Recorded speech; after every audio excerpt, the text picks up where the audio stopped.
खेसारी लाल यादव का dance movie का trailer आ चुका है यूट्यूब पर। हम मालूम है तेरे बाप को मत सिखा चल। मतलब खेसारी लाल यादव का इतने दिन इंतजार के बाद आखिरकार डांस मूवी का ट्रेलर रिलीज कर ही दिए।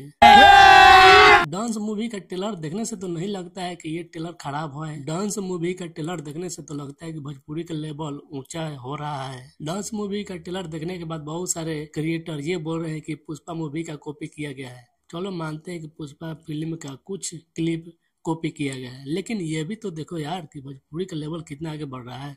मतलब एल्बम में तो कुछ आगे बढ़ ही रहा है, लेकिन अब ये मूवी में भी आगे बढ़ रहा है। बात तो सही है। तो क्यों ना हम इसको अच्छा की तरह से बताएंगे।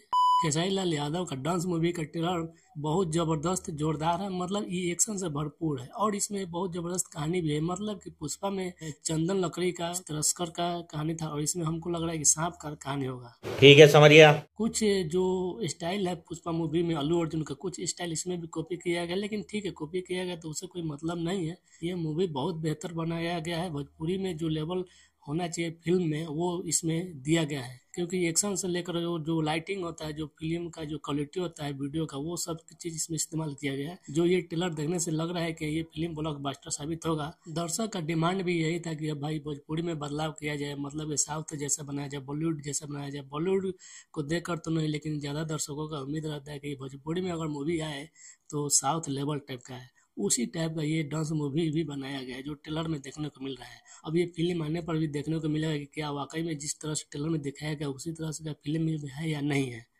एक तरह से समझ लीजिए कि डांस मूवी एक रोमांटिक ड्रामेटिक मूवी है जो मारधार से भरपूर है। जो एक तरह से मतलब खेसारी लाल यादव के दर्शक जिस तरह से देखना पसंद करते हैं उसी तरह से ये फिल्म को भी बनाया गया है।